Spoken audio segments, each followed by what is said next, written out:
وإيتاء الزكاة والنصح لكل مسلم رواه البخاري ومسلم أو كما قال عليه الصلاة والسلام صدق الله العظيم وصدق رسوله النبي الكريم ونحن على ذلك لمن الشاهدين والشاكرين والحمد لله رب العالمين।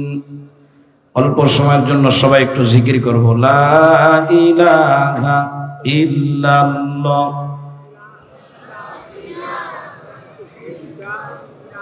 আর এটাই কম আওয়াজ, এটাই কম। লা ইলাহা ইল্লাল্লাহ, লা ইলাহা ইল্লাল্লাহ মুহাম্মাদুর রাসূলুল্লাহ। আলহামদুলিল্লাহ। বাংলাদেশের দক্ষিণ পশ্চিম অঞ্চলের শিল্পনগরী খুলনার প্রাণ কেন্দ্রে অবস্থিত ঐতিহ্যবাহী খালেস দ্বীনী শিক্ষা প্রতিষ্ঠান ঐতিহ্যবাহী খুলনা দারুল উলুম মাদ্রাসার 2 দিন ব্যাপী বার্ষিক ওয়াজ মাহফিলের আজ প্রথম দিন। উপস্থিত আছেন মাহফিলের সম্মানিত দাওয়াতি মেহমান মুআজ্জাজ মুকাররম উলামায়ে কেরাম। উপস্থিত আছেন আমার শ্রদ্ধাভাজন উস্তাজ এবং মুরব্বী, অত্র মাদ্রাসার সুযোগ্য মহাপরিচালক। উপস্থিত আছেন অত্র মাদ্রাসার শাইখুল হাদিস সাহেব হুজুর সহ আমার প্রাণ প্রিয় অন্যান্য আসাতেজায়ে কেরাম, প্রিয় খুলনাবাসী, দিনদার ইমানদার মুসলমান ভাইয়েরা, বাসা বাড়িতে পর্দার অন্তরালে দূর দূরান্ত অবস্থানরত আমার মা ও বোনেরা, আল্লাহ পাকের দরবারে লাখো কোটি শুকরিয়া জানাই, যিনি আমাকে এবং আপনাদের সকলকে খুলনা শহরের সর্ববৃহৎ এবং সবথেকে পরিচিত দ্বীনী প্রতিষ্ঠানের বাৎসরিক মাহফিলে উপস্থিত হওয়ার তৌফিক আল্লাহ তাআলা দান করেছেন। শুকরিয়া আদায় করে বলি আলহামদুলিল্লাহ। ভাই, যারা মোবাইলে ছবি উঠাচ্ছেন, আপনাদের কাছে আমার দাবি, আপনারা বসে যাবেন মেহেরবানি করে। এমন যেন না হয় যে আমার কোনো কার্যকলাপের কারণে যিনি আলোচনা করতেছেন তিনি আলোচনায় বাধাপ্রাপ্ত হচ্ছেন। হয়তো দুনিয়ার আদালতে মামলা হবে না, কিন্তু পরকালের আদালত থেকে পালানো খুব কঠিন হয়ে যাবে। এজন্য নিজেকে নিরাপদ রাখার স্বার্থে মাহফিলের সৌন্দর্য বৃদ্ধির জন্য আবারও অনুরোধ করলাম, বিশেষ করে আমার প্রিয় যুবক বন্ধু, তোমরা যারা আসো সবাই বসে যাব। আমরা একেবারেই সংক্ষিপ্ত পরিসরে 2-4টা কথা বলবো। মোহতারাম আজকের যিনি আলোচক তিনি আসলেই আমি এখান থেকে উঠবো ইনশাআল্লাহ।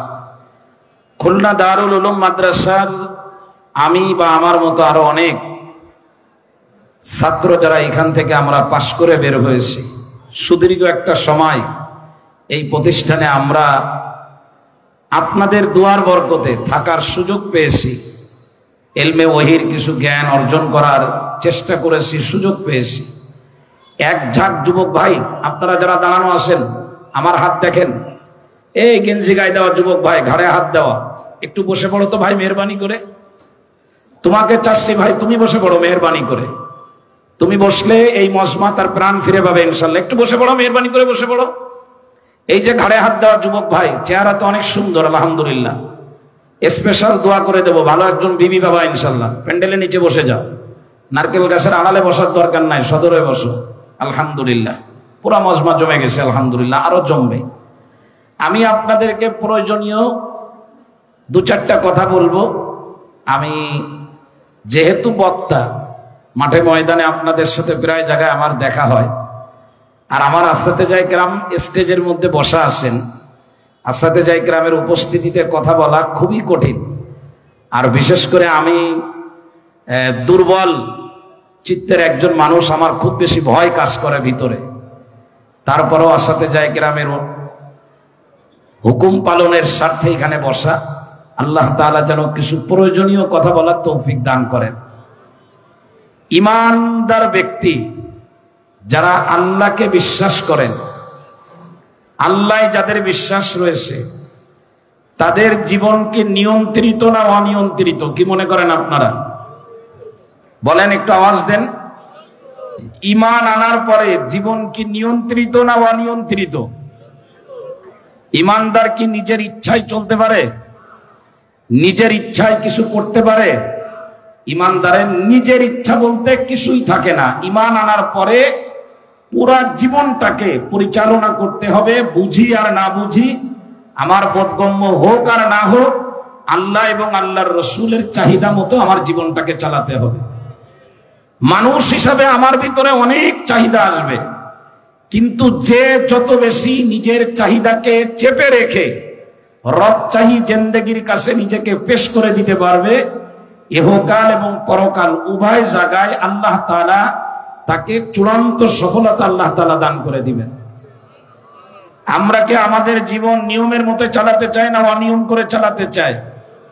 নিয়মের মধ্যে যারা চলেন তাদের লংজিভিটি আসে, তাদের দীর্ঘমেয়াদ সময় পর্যন্ত তারা থাকার সুযোগ পান। সেই দীর্ঘ বলতে আমার হায়াত যদি 80 বছর থাকে আমি 100 বছর যাব এটা না, বরং আমি আমার সময়টাই ভোগ করব, কিন্তু অনেক লম্বা সময় যে কাজ করা যায় সেই কাজ আল্লাহ তাআলা আমাকে করার তৌফিক দান করবেন। আর দুনিয়াতে যারা অনিয়মিত অনিয়ন্ত্রিত জীবন যাপন করেন, নিয়ম মানেন না, ঈমানের দাবি করেন কিন্তু নিয়ম মানতে চান না, কোরআনের নিয়ম মানবে না, হাদিসের নিয়ম মানবে না, সে একটাই নিয়ম মানে নিজের ভিতরে যেগুলো তৈরি হয়, অথবা পাশে মামার বাড়িতে যেগুলো তৈরি হয়, অথবা আমেরিকাতে তৈরি হয়, বিভিন্ন জায়গার নিয়ম মানার জন্য খুব ব্যস্ত। কোরআন হাদিস আর আল্লাহর রাসূলের নিয়মের কথা শুনলে তার মাথা গরম হয়ে যায়, এটা মানতে চায় না। তো এই রকম যারা হবে যে ঈমানের দাবি করে কিন্তু নিয়ন্ত্রিত জীবন এটা মানতে চায় না, নিয়মের মধ্যে চলতে চায় না, ঈমানের দাবি করে, তো এই মানুষগুলো কোনো জায়গায় শান্তিতে থাকতে পারে না। বাস্তব প্রমাণ যদি আপনাদেরকে দিতে যায়, একেবারে দুনিয়া শুরু থেকে শুরু করে দেব আজকের পর্যন্ত, পিছনে অসংখ্য মানুষের কথা বলবো যারা নিয়ন্ত্রিত জীবনকে যারা গ্রহণ করতে পারে নাই, আল্লাহ তাআলা তাদেরকে দুনিয়াতে শান্তি দেন নাই, অত্যন্ত লাঞ্ছিত, বিতাড়িত এবং খুব খারাপ অবস্থায় আল্লাহ তাআলা তাদেরকে দুনিয়া থেকে যাওয়ার ব্যবস্থা করে দিয়েছেন। আর যারা নিয়ন্ত্রিত জীবন মেনে চলেছেন, আল্লাহর চাহিদার সামনে নিজের চাহিদাকে একেবারে কুরবানি করে দিয়েছেন, সেই মানুষগুলোর জীবন তো এমন জীবন যে কয়দিন দুনিয়ায় ছিল ভালো ছিল, হায়াত শেষ হয়েছে, মারা গেছে, তো আল্লাহ তাআলা সাথে সাথে হুকুম দিয়ে দিয়েছেন যাও জান্নাতের পরিবেশে তুমি ঢুকে যাও। তো আমরা আমাদের জীবনকে নিয়ন্ত্রিত জীবন করতে চাই না অনিয়ন্ত্রিত জীবন বানাবো? যদি ঈমানের দাবি করে থাকি তাহলে আমাদের জীবন হবে একেবারেই কোরআন এবং হাদিসের আলো দিয়ে নিয়ন্ত্রিত। আমার ব্যক্তি জীবন থেকে শুরু করে পারিবারিক জীবন, সামাজিক জীবন, রাষ্ট্রীয় জীবন, জাতীয় জীবন, এমন কোনো জায়গা নাই যে জায়গায় আমি আমার নিজের ইচ্ছা মতো চলবো, বরং প্রত্যেকটা জায়গার ভিতরে আমার জন্য সফলতা যে আমি আল্লাহ পাকের হুকুমের সামনে মাথা নত করে দেব। পারবেন ইনশাআল্লাহ? পারবেন ইনশাআল্লাহ? তো সেই কথাটাই আমি একটু অন্যভাবে আপনাদেরকে বলতে চাচ্ছিলাম, যেহেতু আমার তো নিজের কোনো ইচ্ছা নাই, আমি যা বলবো আল্লাহ পাককে সন্তুষ্ট করার জন্য বলবো। রাসূল কারীম সাল্লাল্লাহু আলাইহি ওয়াসাল্লামের কথা আপনাদেরকে শোনাবো, আল্লাহর কথা শোনাবো, ওই কথাগুলো শোনাবো যে কথাগুলো আমার আল্লাহ একজন আলেম হিসাবে আমাকে দায়িত্ব দিয়েছেন আপনাদেরকে বলার জন্য। আপনারা যদি অসন্তুষ্ট হন তারপরেও বলবো, সন্তুষ্ট হইলেও বলবো। আপনারা আমার যদি গাল ধরে এখান থেকে নামায় দেন তবুও আমি ওই কথাগুলো বলবো যে কথাগুলো কোরআন এবং হাদিস আমাকে বলার জন্য। প্রিয় ভাইয়েরা, ঈমান আনার পরে ঈমানের দাবি যার ভিতরে আসে সে কি করবে, তার জীবনটা কেমন ভাবে চালাবেন, চলুন আমরা একজন সাহাবীর জীবন থেকে দেখে আসি। সাহাবীর নাম হযরতে জারীর বিন আব্দুল্লাহ রাদিয়াল্লাহু আনহু। ঈমান এনেছেন, ঈমান আনার পরে জীবন কিভাবে চলবে, কোন কাজগুলো এখন করা দরকার, রাসূল করিম সাল্লাল্লাহু আলাইহি ওয়াসাল্লামের কাছ থেকে জেনেছেন এবং তৎক্ষণাৎ রাসূল যেভাবে বলেছেন ওইভাবে আমল করে পৃথিবীতে দেখায় গেছেন। তো আল্লাহ তাআলা তাদের ব্যাপারে বলে দিয়েছেন তাদের উপরে আমিও সন্তুষ্ট এবং আমি আল্লাহর কাছ থেকে তাদের যা পাওয়া দরকার তারা পেয়ে নিজেরাও সন্তুষ্ট। হযরত জারির বিন আব্দুল্লাহ রাদিয়াল্লাহু আনহু নবীজির প্রাণ প্রিয় সাহাবী, তিনি বলেন ঈমান আনার পরে আমি নবীজির হাতে হাত রেখে বায়াত হয়েছিলাম, প্রতিজ্ঞা করেছিলাম কয়েকটা কাজের ব্যাপারে। এই হাদিসের মধ্যে 3টা কাজের কথা আসছে। প্রিয় খুলনাবাসী, গলার মালা বানাতে হবে এই হাদিসকে। জীবনের সফলতা পেতে হলে আমাদেরকে এই 3টা আমলের মধ্যে আসতে হবে। জারির বিন আব্দুল্লাহ বলেন আমি নবীজির হাতে হাত দিয়ে ওয়াদা করলাম, প্রতিজ্ঞাবদ্ধ হলাম, বায়াতু রাসূলুল্লাহি সাল্লাল্লাহু আলাইহি ওয়াসাল্লাম আলা ইকামিস সালাত। 1 নম্বরে নবীজির সঙ্গে প্রতিজ্ঞা করলাম ঈমানের পরে একজন ঈমানদারের জীবনের সফলতার জন্য, একজন ঈমানদারের জীবন আলোকিত হওয়ার জন্য সবথেকে গুরুত্বপূর্ণ কাজ হলো 5 ওয়াক্ত নামাজের ব্যাপারে যত্নবান হওয়া। জারির বিন আব্দুল্লাহ বলেন ঈমান আনার পরে নবীজির হাতে হাত দিয়ে বায়াত হলাম আর প্রতিজ্ঞা করলাম নামাজ ঠিকমতো আদায় করব, নামাজ কায়েম করব। প্রিয় ভাইরা রে আমার, আমি যদি ঈমানের দাবি করে থাকি, ফজরের আজান হলে কোনোদিন আমার চোখে ঘুম থাকতে পারে না, মসজিদে আজান হয়ে যাবে, আমি বাজারের দিকে যেতে পারবো না।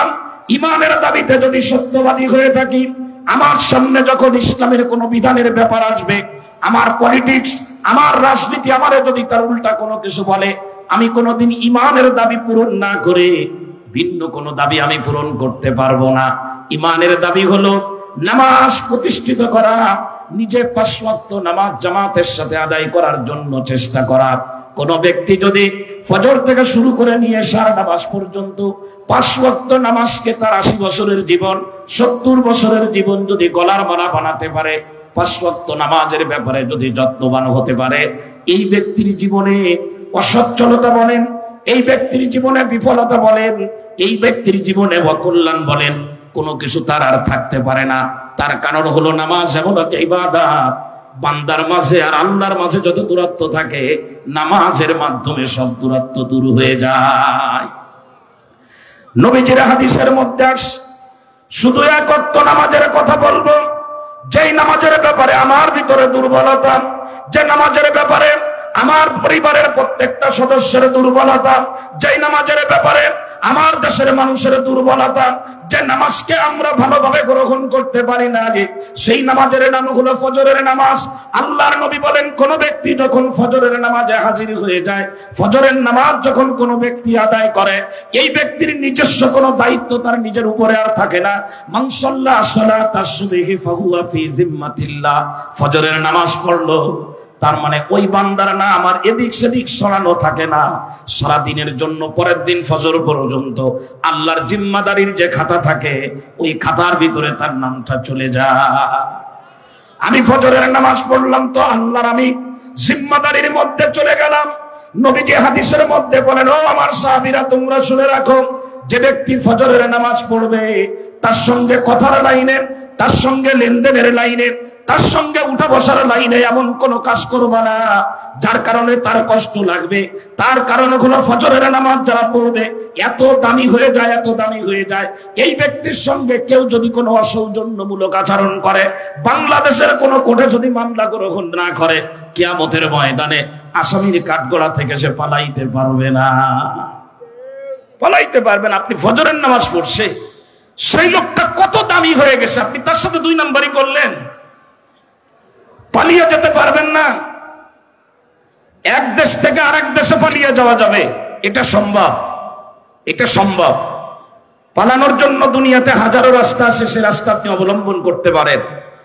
কিন্তু ফজরের নামাজ পড়ার পরে একজন মানুষের গ্রহণযোগ্যতা এমন মাপে চলে যায়, ওই ব্যক্তির সঙ্গে যদি আপনি দুর্ব্যবহার করে থাকেন, বাংলাদেশ থেকে পালিয়ে ইন্ডিয়াতে যাবেন, ইন্ডিয়া থেকে পালিয়ে দুবাই পর্যন্ত চলে যাবেন, দুবাই থেকে আমেরিকায় চলে যাবেন, নামাজি ব্যক্তির হাতে দড়ি বেঁধেছেন, তার জবাব আপনাকে কিয়ামতের ময়দানে দেওয়া লাগবে। নামাজ মানুষকে দামি বানায় দেয়। যে মানুষ তার মাথা নত করতে জানে না, সে প্রতিদিন 5 ওয়াক্ত নামাজের মধ্যে সে ঘুম থেকে উঠে কারোর সঙ্গে কোনো কথা বলা নাই, উজু করে যাই নামাজ নিয়ে দাঁড়িয়ে গেল, এই ব্যক্তি নামাজ পড়েছে ফজরের নামাজ, তো আল্লাহ তাআলার জিম্মাদারির খাতায় তার নাম চলে গেছে। প্রিয় ভাইরা, নামাজকে আমরা বড় দুর্বলতার পাত্র হিসেবে গ্রহণ করেছি। কষ্টের চোটে মাঝে মধ্যে কান্না আসে, কেন জানি আমি নিজেরা কন্ট্রোল করতে পারি না। আমার দ্বারা সবই হচ্ছে না কেবলমাত্র 5 ওয়াক্ত নামাজের ব্যাপারে দায়িত্ব পালনটা। জুমার দিনে মসজিদ ভরা মুসাল্লি, ফজরের নামাজে পারিনি আমি আমার মসজিদ ভরাইতে। সুতরাং আপনাদেরকে বলবো, এটা নিয়ে বেশি ব্যাখ্যা দিব না। হযরতে জারীর বিন আব্দুল্লাহ নবীজির হাতে হাত দিয়ে যে বায়াত হয়েছেন নামাজ প্রতিষ্ঠা করার ব্যাপারে, নামাজ আদায়ের ব্যাপারে, সে বায়াত শুধুমাত্র তার ভিতরে সীমাবদ্ধ না, কিয়ামত পর্যন্ত আমরা প্রত্যেকটা মানুষ তার অংশীদার। সুতরাং ইমানের পরে একজন ইমানদারের জন্য সবথেকে গুরুত্বপূর্ণ হলো সে 5 ওয়াক্ত নামাজকে আপন করে নিবে। আমরা 5 ওয়াক্ত নামাজকে আপন করবো তো ইনশাআল্লাহ? করবো তো ইনশাআল্লাহ? কে কে রাজি আছেন একটু হাত উঁচু করে বলেন, হুজুর আর নামাজ ছাড়বো না। হাত নামান, হাত নামান। প্রিয় যুবক বন্ধু, তোমাদেরকে বলি, একটু ঢুকে দেখো। ঢুকিনি তাই নামাজের মজা কেমন তা আমি বুঝিনি, কিন্তু যদি একটু 5 ওয়াক্ত নামাজের মধ্যে ঢুকতে পারো, আচ্ছা ধরে নাও তুমি একটা সপ্তাহের জন্য নামাজে ঢোকো, আমি খুব একেবারে নিজের উপরে শতভাগ আস্থা নিয়ে এই কথা বলবো যে কোনো ব্যক্তি যদি একটা সপ্তাহের জন্য 5 ওয়াক্ত নামাজের ইহতিমাম করে, তার 70 বছর 80 বছরের জীবনে যে মজা পেয়েছে তার থেকে বেশি মজা সে 1 সপ্তাহের মধ্যে অনুভব করবে। নামাজ মানুষের জীবনকে একেবারে স্বচ্ছ আয়নার মতো করে দেয়, একদম স্বচ্ছ আয়নার মতো। কিন্তু আমি তো পারি না, জুমার দিনে হুমড়ি খেয়ে পড়ি, সারাটা সপ্তাহ আমাকে আর খুঁজে পাওয়া যায় না। রাত দিন 24 ঘন্টার মধ্যে 17 রাকাত নামাজ ফরজ করা হয়েছে, হয়তো শুধু মাগরিব পড়ি, না হয় শুধু এশা পড়ি, না হয় শুধু আসরের নামাজ পড়ি, বাকিটা পড়ি না। প্রিয় ভাইরা, গোশত 650 টাকা কেজি। 650 টাকা দিয়ে গোশত কিনে আপনি যদি বাংলাদেশে প্রেক্ষাপটে সব থেকে দামি যে ঘরটা, সেই ঘরের ভিতরে সুপার সেটের মধ্যে বসে, এরপরে দামি প্লেটের মধ্যে নিয়ে 650 টাকা কেজির গোশত, ওর সাথে যে আরো কিছু মিশানো দরকার সেগুলো না মিশায় কাঁচা গোশত যদি আপনি খাওয়া শুরু করে দেন, মজা পাবেন? বলেন না মজা পাবেন? আপনি বলবেন দেশি গরুর গোশত কিনলাম কিন্তু কোনো মজা নাই। বলে হ্যাঁ, ওর মধ্যে মজা আছে। সে মজা আসার জন্য কিছু তৈল দেওয়ার দরকার, কিছু লবণ দেওয়ার দরকার, সে মজা আসার জন্য কিছু পরিমাণ হলুদ দেওয়া দরকার, সে মজা আসার জন্য আদা দেওয়া দরকার, পেঁয়াজ দেওয়া দরকার, রসুন দেওয়া দরকার। অনেকগুলি আইটেম একসঙ্গে দেওয়ার পরে চুলার উপরে দিয়ে আগুন দিয়ে একটু যদি একটা নির্দিষ্ট সময় পর্যন্ত গরম করা যায়, ওই গোশত মুখে দিলে মনে চাবে ওই গরুটা ধরে আরেকবার খেয়ে নি। আপনি 5 ওয়াক্ত নামাজের মধ্যে ঢোকেন, সেজদা দিলে যে মজা পাবেন, দাঁড়িয়ে থাকলে সেই মজা পাবেন না। আপনি 5 ওয়াক্ত নামাজের মধ্যে ঢুকে দেখেন, 1 ওয়াক্ত নামাজ যদি কোনো কারণে আপনার ছুটে যায়, আপনার পকেটের লক্ষ টাকা হাতছাড়া হলে আপনার ভিতরে যতটা না যন্ত্রণা শুরু হয় তার থেকে বেশি যন্ত্রণা শুরু হয়ে যাবে। আমাদের আকাবিরিনদের কথা বললে অনেকের পছন্দ হয় না, অনেকেরই পছন্দ হয় না। 5 ওয়াক্ত নামাজে ছিলেন অত্যন্ত যত্নবান। কোন এক জায়গার মধ্যে বয়ানের জন্য গেছেন, বয়ান করবেন, মাগরিবের নামাজ পড়েই বয়ানের জন্য বসতে হবে, মাগরিবের নামাজ পড়েই বয়ানের জন্য বলবে। মাগরিবের নামাজের আগ দিয়ে পৌঁছাইছেন, এত অসুস্থ, এত অসুস্থ, এত অসুস্থ। যারা মাহফিলের আয়োজক, যারা বয়ানের জন্য আয়োজন করেছেন, ওনারা পেরেশানিতে পড়ে গেছেন যে মাগরিব বাদ বয়ান, বাদাল সালাতেল মাগরিব, মাগরিবের সালাতের পরে তার বয়ান, কিন্তু শারীরিক অবস্থা তো ভালো না।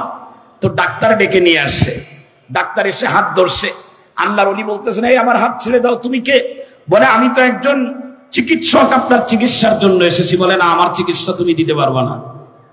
লোকজন বলে হযরত আপনি তো অসুস্থ, মাগরিবের পরে আপনার বয়ান। প্রিয় ভাইয়েরা, প্রিয় ভাইয়েরা, হৃদয় সেরা এই কথাগুলোকে অত্যন্ত আবেগের সাথে বলতেছি, আমার জীবনের সফলতা নির্ভর করে 5 ওয়াক্ত নামাজের ভিতরে। তো এখন বলছে যে তোমরা পারবা না চিকিৎসা দিতে, তোমরা দোয়া করো। মাগরিবের নামাজটা যদি ঠিক মতো পড়তে পারি, ইনশাআল্লাহ বয়ানে কোনো অসুবিধা হবে না, মাগরিবের পরে বয়ান করে দেব। আল্লাহু আকবার। কিতাবের মধ্যে আসছে মাগরিবের নামাজের আজান হয়ে গেল। আজান যখন হলো, আল্লাহর ওলি তার চোখ খুলে গেছে, শোয়া মানুষটা উঠে বসছে, বা জামাত মাগরিবের নামাজ আদায় করলেন। মাগরিবের নামাজের পরে সুন্নাতের পরে বয়ান শুরু করে দিলেন, একদম কবলাল ইশা, এশার নামাজের আগ পর্যন্ত খুব সুন্দরভাবে, সুশৃঙ্খল ভাবে, গোছালো ভাবে বয়ান করে দিলেন। এশার নামাজের আজান হলো, বা জামাত এশার নামাজ পড়লেন। এশার নামাজের পরে কৌতূহলী একদল মানুষ তারা যে বলতেছে, হযরত মাগরিবের আগে আপনার শারীরিক যে অবস্থা দেখলাম, চোখের পাতা আমরা কোনোভাবে আলাদা করতে পারি নাই, জবান দিয়ে কথা বের করতে পারি না, আপনি এত অসুস্থ ছিলেন, কিন্তু মাগরিবের নামাজের পরে আপনার বয়ান দেখে আমরা তো একদম বুঝতে পারি নাই যে আপনি মাগরিবের আগে এত অসুস্থ ছিলেন, কিভাবে এটা কি হলো আমরা তো বুঝলাম না। তো আল্লাহর ওলি তখন বলতেছেন, তারাই হলেন আমাদের আকাবের, আমরা গর্ব করে বলবো। আল্লাহু আকবার বলে, দেখো আমার আসলে অসুস্থতা শারীরিক কোনো অসুস্থতা ছিল না, দৈহিক কোনো অসুস্থতা ছিল না। আমার অসুস্থতা ছিল, আমি রাস্তায় এসেছি, আসরের নামাজ আমি বা জামাত আদায় করেছি, কিন্তু আমি মুসাফির, গাড়ি থেকে নেমে আমার যানবাহন থেকে আমি নামাজের শরীক হয়েছিলাম। ঠিকই একটা রাকাতও আমার ছুটে নাই, কিন্তু আমার তাকবীরে উলাটা ছুটে গেছিল। বলে আমার আসরের নামাজের তাকবীরে উলা নাই, নামাজের প্রথম তাকবীর আমি ইমামের সঙ্গে পাই নাই। আমি তখন চিন্তায় পড়ে গেলাম, মুসলিম শরীফের হাদিস, ইউবাসু কুল্লু আবদিন আলা মা মাতা আলাইহি। নবী আমার বলেছেন, দুনিয়া থেকে একজন মানুষ যে অবস্থায় বিদায় হবে, যে বিশ্বাসের উপরে, যে আমলের উপরে কিয়ামতের ময়দানে সেই বিশ্বাস, সেই আমলের উপরে তার উঠানো হবে। আমার আসরের নামাজে যখন তাকবীরে উলা ছুটে গেল, তোমরা শুনে রাখো, আমার মানসিক অবস্থা এতটা ভেঙে পড়ছিল, যদি মাগরিবের আগে আমার মৃত্যু হয়ে যায়, কিয়ামতের ময়দানে আল্লাহর সামনে হাজির হব, কেমনে মুখ দেখাবো? আমার জীবনের শেষ নামাজ আসরের নামাজে তাকবীরে উলা না। নামাজ ছুটলে আমি সহ্য করতে পারবো না, এক ওয়াক্ত নামাজ গেলে আমার ভালো লাগবে না। ঈমানের পরে যদি এই দাবি আমি পুরা করতে পারি, আমার জীবনের সফলতা আসতে খুব বেশি সময় লাগবে না। হযরতে জারির বিন আব্দুল্লাহ বলেন, 2 নম্বরে নবীজির হাতে যে বিষয়ে আমি ওয়াদা করেছিলাম, প্রতিজ্ঞাবদ্ধ হয়েছে, আল্লাহু আকবার, সেই 2 নম্বর আমল হলো ওয়া ইতাইজ যাকাত, যাকাত আদায় করব সম্পদের। যার উপরে যাকাত ফরজ, নিসাব পরিমাণ সম্পদ যার আছে, বছর শেষ হলে 100 টাকায় 2.5 টাকা সে যাকাত দিবে, ফরজ বিধান। প্রিয় ভাইরা আমার, এই যাকাত দেওয়ার ব্যাপারে এত দুর্বলতা, এত দুর্বলতা। মাদ্রাসার সাথে যাই কেরাম গেছেন, ভাইজান আপনি যাকাতের কিছু সম্পদ মাদ্রাসায় দেবেন, এমন ভাব করে যে হুজুর মনে হয় উনার উপরে একটা বিপদ হয়ে দাঁড়ায় গেছে। কিন্তু আমি আপনাদের বলি, হাতের নখ আপনাদের লম্বা হয়, এই নখ যদি আমার মতো আব্দুল কুদ্দুস বলে, ভাইজান আপনার নখ লম্বা হয়ে গেছে, দেন আমি নেল কাটার দিয়ে একটু কেটে দিই, এতে আপনি সন্তুষ্ট না অসন্তুষ্ট? জোরে বলেন। তার কারণ হলো হাতের নখ লম্বা হলে স্বাভাবিক জীবন আর স্বাভাবিক থাকে না, তখন কষ্টের হয়ে যায়। খুব হৃদয় নিংড়ানো কথা, বছরের শতকরা 2.5 টাকা আপনি যাকাত দিবেন, এটা বাড়তি নখের মতো, এইটা যদি আপনি দিয়ে দেন, আপনার বাকি সম্পদের মধ্যে নিরাপত্তা আসবে, আপনার জীবনের মধ্যে সুশৃঙ্খলতা ফিরে আসবে, আরামের জিন্দেগি অবলম্বন করতে পারবেন। আর যাকাত দিবেন না, ওই 2.5 টাকা আপনি আটকায় রাখবেন। হাতের নখ যেমন সপ্তাহে না কাটলে পরের সপ্তাহে শরীরের মধ্যে অস্থিরতা আসে, এই নখ মাঝে মধ্যে এমন এমন জায়গায় খোসা লেগে যায়, রক্তাক্ত হয়ে আপনার শরীর থেকে রক্ত বের হয়ে যায়। যাকাতের টাকা যেটা দিয়ে দেওয়া দরকার, দানের টাকা যেটা দিয়ে দেওয়া দরকার, গরিবের হাতে দেওয়া দরকার, ইতিমের হাতে দেওয়া দরকার, আমি যদি দিতে না পারি, ভালো করে একদম সাদা কাগজে লিখে লেমিনেটিং করে রাখেন। হাতের নখ লম্বা হইলে, না কাটলে যেমন জীবনে স্বস্তি থাকে না, যাকাতের সম্পদ না দিলে তার জীবনেও স্বস্তি থাকবে না, তার জীবনেও স্বস্তি থাকবে না। বিভিন্ন রকমের ঝামেলা, যেগুলি সময় হলে অন্য কোথাও ব্যাখ্যা দেব ইনশাআল্লাহ। আর 3য় নম্বরে হযরতে জারির বিন আব্দুল্লাহ বলেন, আমি যে বিষয়ে রাসূলের হাতে প্রতিজ্ঞাবদ্ধ হয়েছি সেটা হলো ওয়ান নুসহি লিকুল্লি মুসলিমিন, আমি আমার জীবনে মৃত্যু পর্যন্ত আমার দ্বারা কোন মুসলমানের অকল্যাণ কামনা হবে না। আমি রাসূলের সঙ্গে ওয়াদা করেছি, প্রতিজ্ঞাবদ্ধ হয়েছি, আমি আমার জীবনে মুসলমানের কল্যাণ কামনা করব। কি কামনা করব? কথা বলে না। কল্যাণ কামনা করব, আমার ভাই ভালো থাকুক, আমার ভাই ভালোভাবে ঘুমাক, আমার ভাই জান্নাতি মানুষ হয়ে যাক, আমার ভাই নিরাপদে থাকুক, আমি কল্যাণকামী হব। আমি যদি আরেকজনের কল্যাণ কামনা করি তো আমারটা আমি কখন করব? আপনারটা আপনার করা লাগবে না। যার যার কল্যাণ তার কল্যাণ কামনা করা লাগে না। আমার কল্যাণ যদি আমি কামনা করি তাহলে আমি বিপদে পড়ে যাব। কেমন বিপদে পড়ব? যেমন বিপদে ইদানিং কিছু লোক পড়ে আছে। আমার কল্যাণ আমি কামনা করব না, আমি অন্যের কল্যাণ কামনা করব। মুসলিম শরীফের হাদিস, আবু দারদা রাদিয়াল্লাহু তাআলা আনহু থেকে বর্ণিত, মা মিন আবদিন মুসলিমিন ইয়াদউ লি আখিহি বিযাহিরিল গায়ব ইল্লা ক্বালাল মালাক ওয়ালাকা বিমিসলিন। মুসলিম শরীফের হাদিস, ও কামা ক্বালা আলাইহিস সালাতু ওয়াস সালাম। বড় চমৎকার কথা। কোন মুসলিম তার অপার মুসলিম ভাইয়ের জন্য যখন আল্লাহর কাছে দোয়া করে, তার কল্যাণের জন্য, ভালোর জন্য, তখন একজন ফেরেশতা, যে ফেরেশতা অন্য বর্ণনায় আছে তার মাথার উপরে থাকে, তার জন্য আল্লাহ নিয়োজিত করেছে তাকে, ওই ফেরেশতা তার সঙ্গে বলে আমিন আমিন আমিন। সাথে এটাও বলে যে তুমি তোমার ভাইয়ের জন্য যে কল্যাণ কামনা করেছো সেই কল্যাণ আল্লাহ তোমার জন্য কবুল করে নি। সুতরাং আমার জীবনের কল্যাণ হবে যদি আমি অন্যের জীবনের কল্যাণ কামনা করি, আর আমার জীবন হাজারো কষ্টে জর্জরিত হবে যদি আমি অন্যের জীবনের অকল্যাণ বা কষ্ট আমি কামনা করি। সুতরাং আপনাদের কাছে আমার দাবি থাকবে, হযরতে জারির বিন আব্দুল্লাহ রাসূলের হাতে হাত রেখে যে বায়াত হয়েছিলেন, প্রতিজ্ঞাবদ্ধ হয়েছিলেন নামাজ আদায় করার ব্যাপারে, যাকাতের ব্যাপারে, কল্যাণ কামনার ব্যাপারে, এই তিনটা গুণ আমরা অর্জন করতে পারবো না ইনশাআল্লাহ? কে কে পারবেন একটু হাত উঁচু করেন দেখি ইনশাআল্লাহ। আল্লাহ তাআলা তৌফিক দান করেন।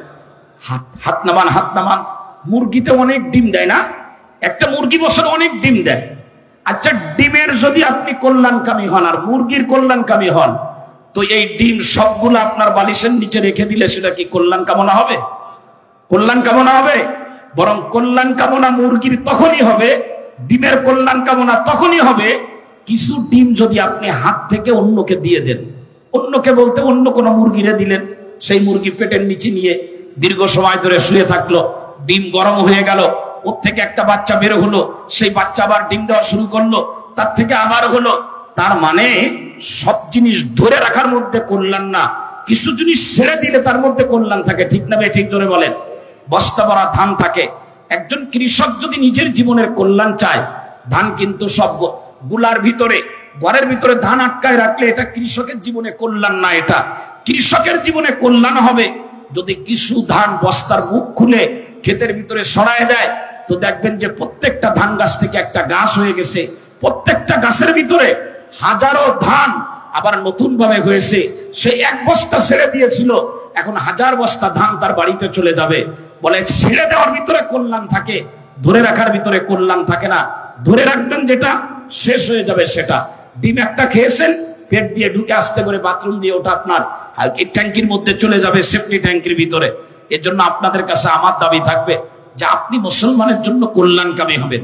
মুসলমানকে আপনি দিবেন, কত দেওয়া যায়, যত বেশি দেওয়া যায়। হযরত আব্দুর রহমান বিন আউফের ঘটনা আমি বিভিন্ন সময় আপনাদেরকে শোনাই। মক্কা থেকে মদিনায় গেছেন হিজরত করে। আল্লাহর রাসূল মসজিদে নববীতে একজন আনসারী সাহাবী যার নাম হলো সাদ বিন রবি রাদিয়াল্লাহু তাআলা আনহু, তাকে বললেন তুমি এদিকে আসো। আব্দুর রহমান বিন আউফের হাত ধরাই বলে দিলেন, আব্দুর রহমান বিন আউফ আজ থেকে তোমার ভাই, আমি নবী মুহাম্মদুর রাসূলুল্লাহ আব্দুর রহমান বিন আউফকে তোমার ভাই বানায় দিলাম। যাও, তুমি তোমার ভাইকে তাই খাওয়াবে যে খাবার তুমি খাবে, তুমি তোমার ভাইকে ওই কাপড় দিবে যেরকম কাপড় তুমি পরিধান করবে, তুমি তোমার ভাইয়ের সঙ্গে ওই মুআমালা করবে যে মুআমালা তুমি নিজের সঙ্গে পছন্দ করো। বাড়িতে নিয়ে গেছে, কয়েকদিন খাওয়া এসে, লম্বা হাদিস। একসময় আব্দুর রহমান বিন আউফকে সাদ বিন রবি বলতেছে, ও ভাই আমার সাথে একটু মাঠে চলেন। তো মাঠে চলে গেছে, মরুভূমির দেশ, খেজুরের বাগানে যে মাপ দিয়ে মাঝখানে খুঁটা মেরে দেশে। তো আব্দুর রহমান বিন আউফ তো আশ্চর্য হচ্ছে যে মাঝখানে কেন খুঁটা মারে। তো একটু জবাব দিয়ে দিলেন যে আজ থেকে এই জমির মালিক ছিলাম আমি একা, এখন তুমি যেহেতু আমার ভাই, আমি তো তোমার কল্যাণকামী হব। এই জমির অর্ধেক তোমার আর অর্ধেক আমার। বাড়িতে আসার পরে বলতেছে ওয়ালি ইমরাতান, শোনো আমি তোমার কল্যাণকামী। আমার কাছে দুইজন বিবি আছে, তোমার কাছে তো একজন বিবিও নাই। আমার দুই বিবির মধ্যে কোন বিবি তোমার পছন্দ হয় আমাকে বলো।